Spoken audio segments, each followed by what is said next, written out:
This is the School Success Podcast, a podcast for school leaders to learn from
other school leaders what's working and what's not, and to get inspiration and encouragement, as well as strategies to grow school enrollment, connect with families, retain teachers, recruit teachers, and everything in between.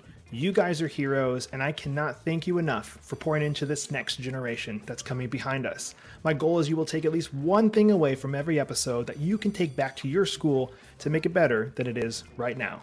Please enjoy the School Success Podcast.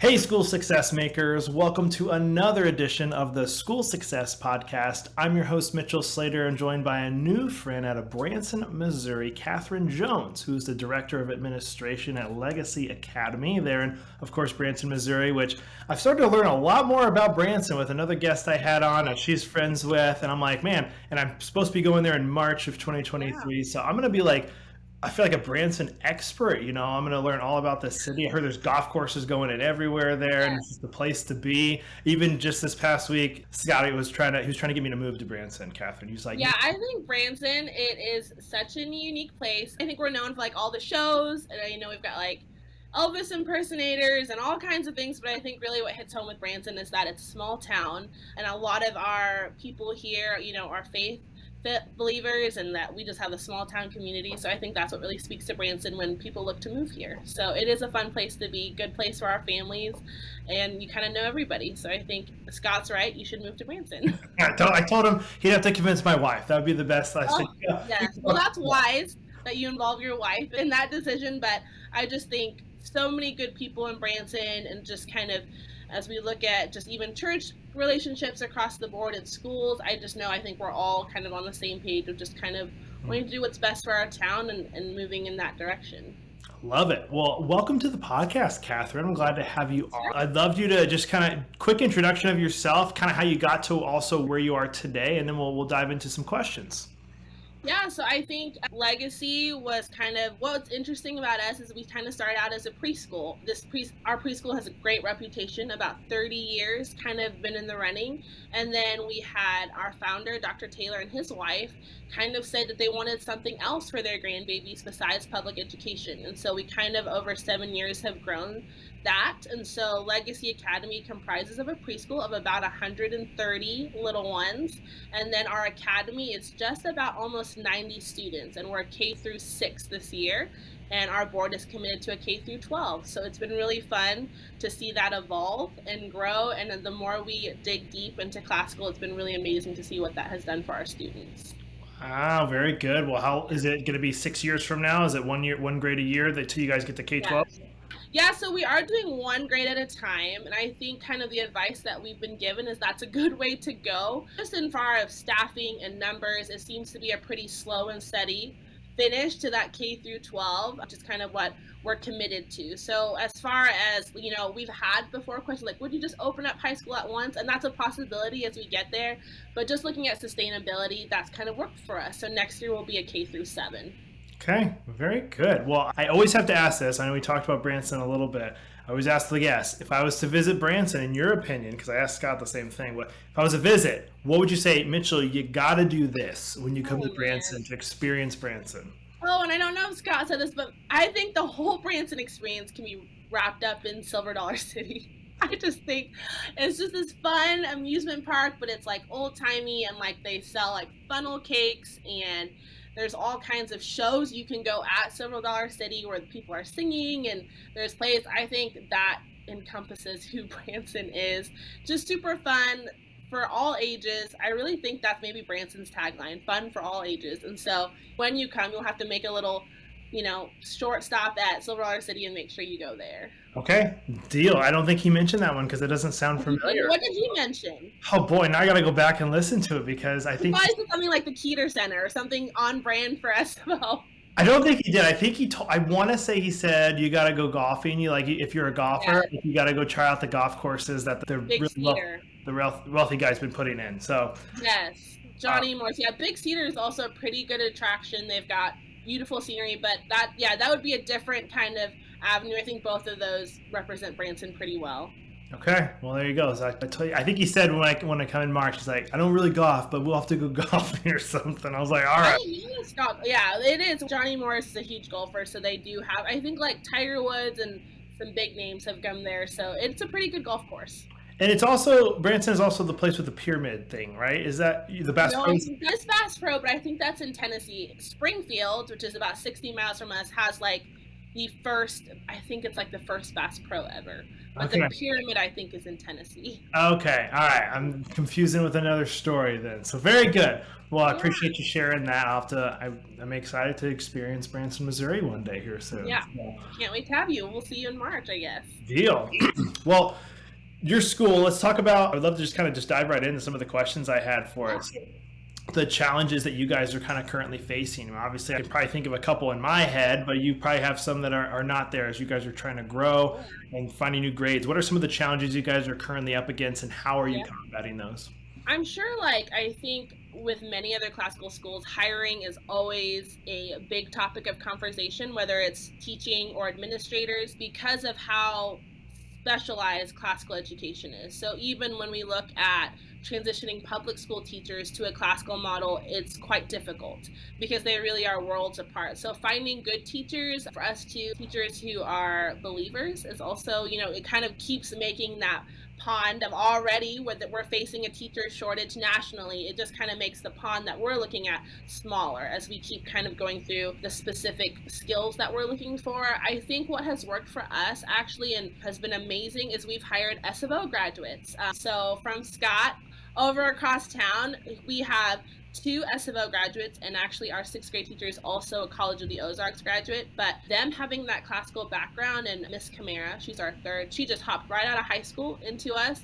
But when we talk about difficult grade topics like Latin and Greek and writing in cursive, she was already very well versed in that. And it wasn't intimidating for her to start those topics with our students. And so I think when we look forward, looking at hiring, classical grads who are interested in teaching, I know we've kind of looked at the ACCS and them also saying, a teaching certificate doesn't mean a whole lot sometimes when it comes to classical, and those students who have gone through high school or even from very early on, they have a lot of a more thorough understanding early on versus having to train teachers coming from a public education system. Not that it can't be done, but I know that it can be quite difficult. Our founder, Dr. Taylor, so he used to be a superintendent at our area schools, and even he would tell me all the time, like, it's just so different. And he was extremely wise and extremely intelligent, and it was still a transition for him to start moving into that classical model. Has that been hard for you? Obviously, you mentioned one Yeah, of them. Teachers, finding teachers in general. I know obviously a lot of yeah. the country's struggling with that. They have to be Christian, but do they also have to have a classical background, or will that be something you guys teach? Yeah, we prefer it. But, again, I think you talk to other classical schools, there's just not a lot of people out there. I think University of Dallas is one of the few universities who actually do majors or minors in classical education. So it is kind of a very short pond. So it's not a requirement, but it's definitely a huge plus. We have had, public school teachers come and teach for us, and it's just a harder transition. You really can't even compare public education to classical education. I think they're very two different animals. So obviously they are able to, but I know the transition has been a lot easier, I think, for someone with that background when it comes to the purpose and the pedagogy of what we're trying to accomplish. If that's something you've done for 4 or 5 years, the understanding is a lot easier than someone to where, the way that they've been teaching and their goals are quite different from what we're trying to accomplish through, the classical model. And for your role at the school as director of administration, does that fall into hiring? Like when you're talking about administration, like what is your role encompass for you? Sure. So, like, I was a new role, so I kind of have played many roles in our small school. I even did a stint as an interim head of school for a little bit, and my heart was really with our preschool. As far as administrators, our team is kind of small, and I think really what we've been really fortunate is the other board members who are experts in classical that kind of assist our teaching staff. As far as administrators, there isn't, I think, a specific, classical education course, or even, I don't know, maybe University of Dallas might have a course in leadership that kind of specializes in that. But we're kind of looking for just people who want to serve. School experience is also nice as well, just kind of regardless if you're a small private or classical school, parent communication, student events are all kind of the same. And so as far as that, I think the role that I've kind of grown into is just kind of the amount of time I've been here with Legacy. Okay. And are you guys kind of at capacity with the grades you have? Or are you guys trying to grow as well? Has Yeah. that been a challenge at all? It has. So that's, yeah, I would say another challenge of ours is enrollment, along with kind of the recession that everyone's kind of facing in our country today, is kind of parents have to figure out, whether if they can't afford our tuition. So our tuition is $4,000 a year. And so especially as so many families have just been hit with inflation and just kind of we're all kind of in a rough spot the last little bit, kind of, walking that through with parents. And so this year we kind of had a little bit lower of an enrollment than we thought we would have. Our max is 18 in first grade through sixth, and then in kindergarten we stay at 16 just because they're little. And so our middle grades, I'd probably say about K through 4, are pretty full. We average about 16 to 18 students. Our two founding, we call them our trailblazer classes, they're a little lower. They've got about, I think our sixth grade is 10 students, and then our fifth grade is, I believe, 6 or 8, kind of in those beginning when we're kind of begging people to take a chance on us. Those classes are a little bit smaller. And also, another challenge I would say that we are currently looking at and reevaluating is how to onboard students who maybe have had a public education for several years, how to make that transition easier, because it's really hard to expect them to be successful when we're putting them in a class of their peers that have already had 3 or 4 years of Latin, 3 years of Greek studies. That transition is sometimes too difficult, and it's just not sustainable. So that's kind of something we're looking is how can we attract older students while making their transition not impossible. Man, you read my mind because that was my next question. I wanted to, Yeah. when you said that, it was like I've had another person on a while back that was in class school as well, and they said the transition from a student to come in high school was very difficult, to come in as a freshman, sophomore, and all their peers have been there for 10 years or 9 years. And so you guys are kind of, have you already dealt with that, where these fifth graders, fourth graders Yeah, come in so and we've had a couple kind of on board, and I think the best thing that we've realized is just being really transparent when we are onboarding families. And so if we can get them early on, we've also our teaching staff has offered tutoring throughout the summer, and that has really caught kiddos up before they're in August. But I know our Board of Education is starting to look at how can we attract, first of all, because I think other classical schools, we see people leaving in high school for sports or band or just bigger programs that public schools can offer. And so we need to see how can we attract. And so one of the strategies we're looking at is really marketing and kind of sharing with parents that our upper school, so Logic, especially the middle school, that's kind of what we're going into, is really going to be a preparation phase for our students when they do move into high school, and grades do matter. And you're looking at transcripts and you're looking at college, and really looking at that stage as really preparing them for that law rhetoric phase for us. Whether they go on to a public high school or they stay with us, really kind of telling parents this is kind of the go time, and this is where we're really going to be giving them those skill sets of how to study, how to retain information, how to take tests well, how to prepare papers. Kind of that'll be our go time. So that's kind of something we're looking at now on how to attract families who maybe haven't looked at classical or even private education until now. love it. Okay. Well, we get to transition to one of the best parts now, is what's going really good, giving you a chance to brag about your school. It could be 1, 2, 3 things, how many things you want to say, but what's going really, really good with your school right now? I think what has gone really good, and it's kind of taken us a little bit to get here, but really making sure that we are partnering with families who are like-minded. I think in the beginning, when you start off, you really are trying to sell your school. You're trying to convince parents like why they should pay thousands of dollars when we have really amazing school districts in our area. Branson is a great school district. I know so many good people who work there, Christian teachers who are amazing. So having to convince families kind of, why you kind of are almost selling your soul to get enrollment. But then as the years go by and curriculum gets harder and we ask for more of our students, you really have to have like-minded parents. And so I would say over the years, we've had some families leave just because it is maybe not what they expected, or they have different priorities, which is totally okay. But when we talk about our families and the current families we have, most of them, I would say, are just so bought in and invested in who we are and are committed to the success of Legacy. We just recently had the Champions group come in, and they did a pretty thorough evaluation of our lead team and did parent focus groups. And that's kind of the feedback we heard, is that our parents are committed. So I think our story, our brag is really our families and how committed they are to us as well.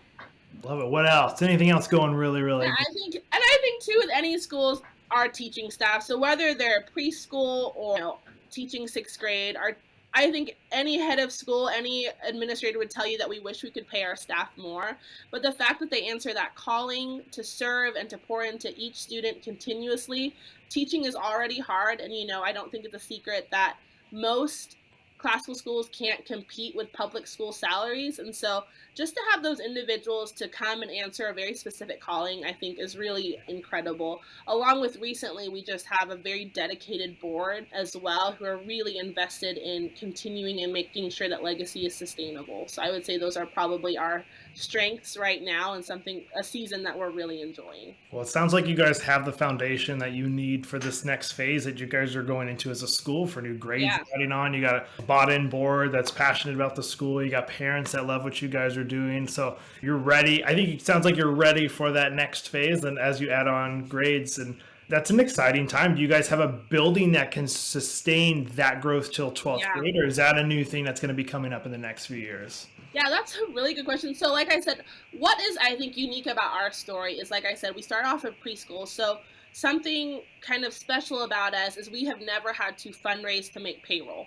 Like, the preschool has always offsetted some of our costs, which has been really amazing. But what we are currently looking is actually closing a purchase of this new building. It used to be, of course, because we're in Branson, it used to be a theater.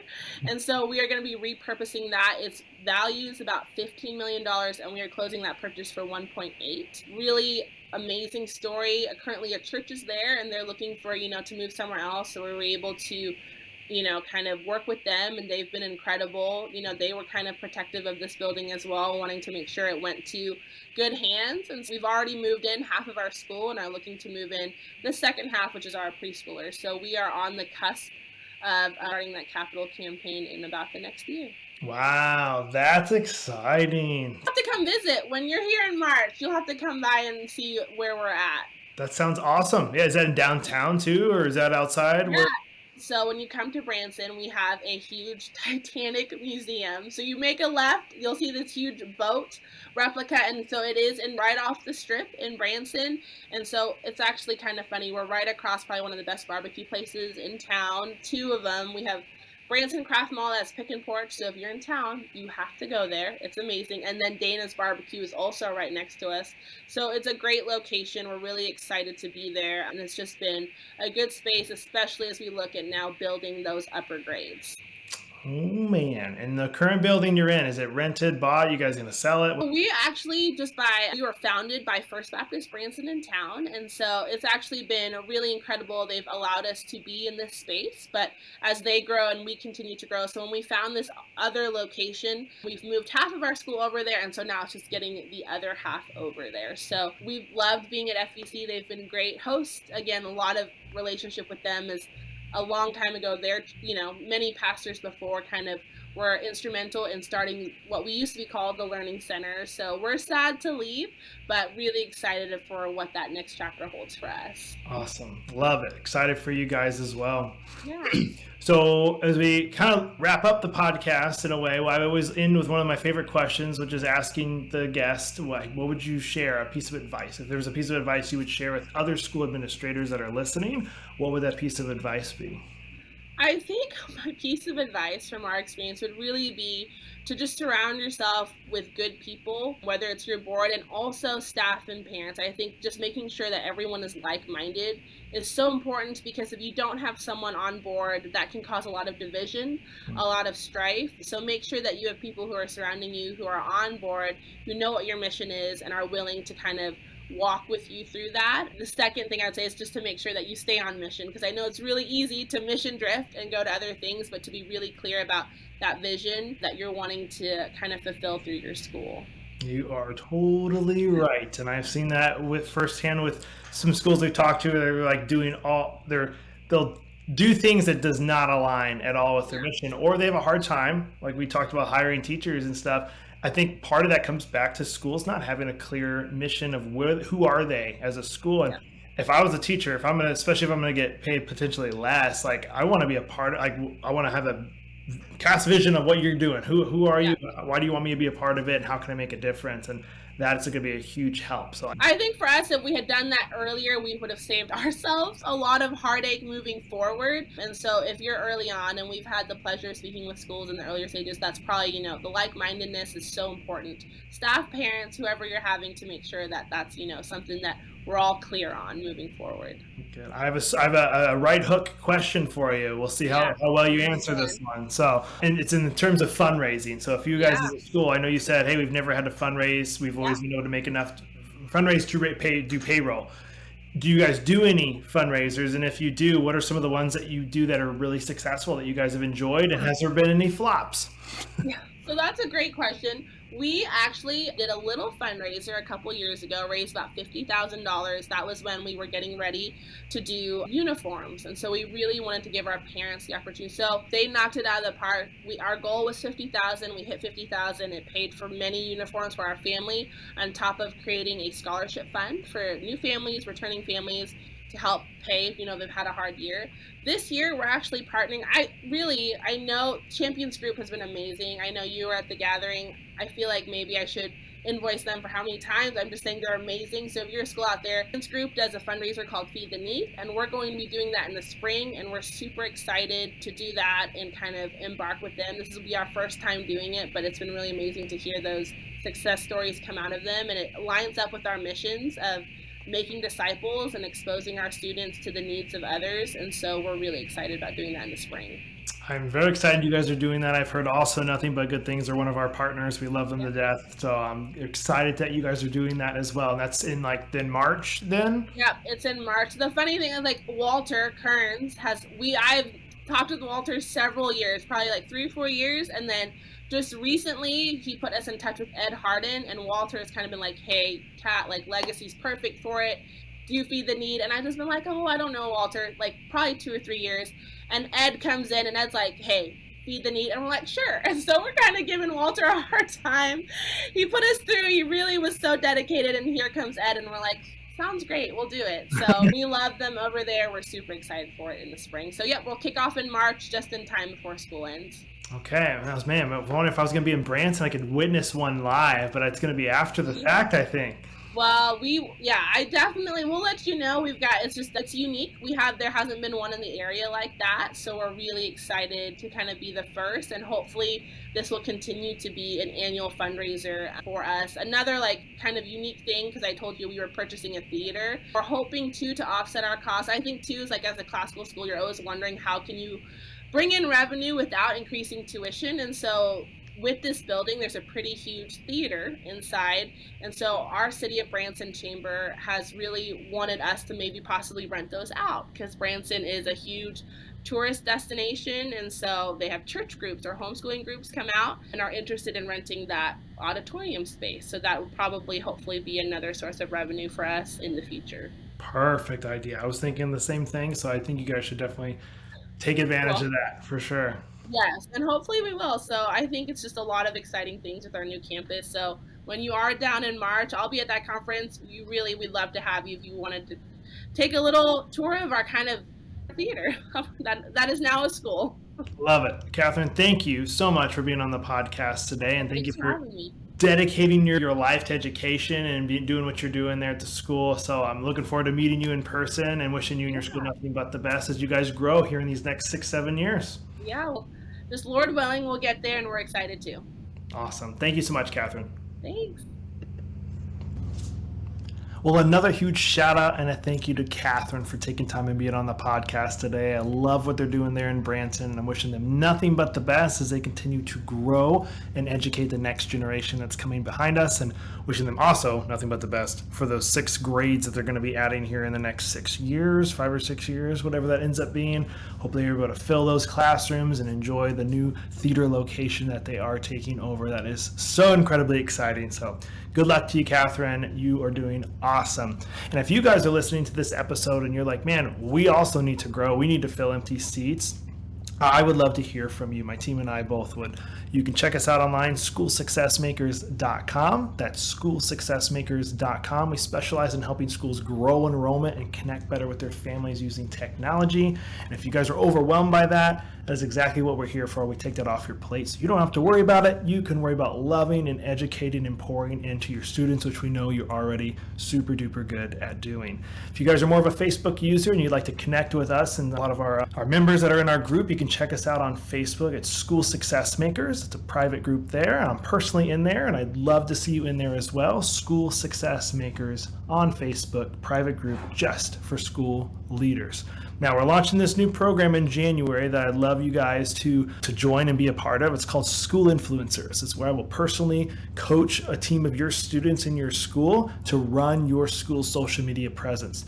You guys might not know this, but you have a team of little marketers at your school that are really good at taking video, writing content, taking photos, and doing things on social media that you probably don't know how to do. Well, I'm going to give them the guidance and direction that they need to run your school's social media presence so you can have the best presence online that you guys have ever had, and you're going to be using your students. They're going to be learning things they haven't learned before that they can add to their resume and use for a lifetime going forward. And you guys are doing that as a school. You're pouring into your students. You're teaching them things that they need to know. This is just adding to that as well. So I'd love an opportunity to teach and pour into your students. If you want, your school can sign up to be a school influencer school with us, and you can do that on our website as well.